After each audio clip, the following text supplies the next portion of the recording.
Today, let's continue debunking common myths about cancer and nutrition. Hi, everyone. I'm Debbie Sadify, and welcome to day 7 of our Proven Cancer Strategies Revealed 90 Days to Cancer Resilience series. So, myth number 1 we're going to tackle today. When on cancer treatment, you can eat whatever you want.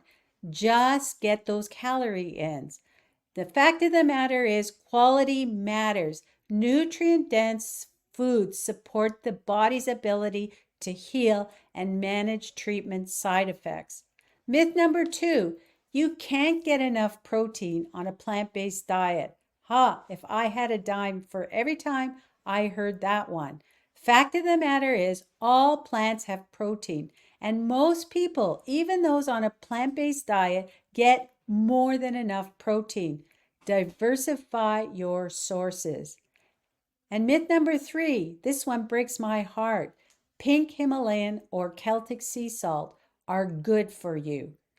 The fact is, these salts are still containing sodium, and excess sodium can disrupt your body's balance. Focus on foods that are naturally low in sodium and cut out the extra salt. I did it, and I know you can. Do your own research, go to Google Scholar, and make your own informed decisions. Stay resilient, and we'll see you tomorrow.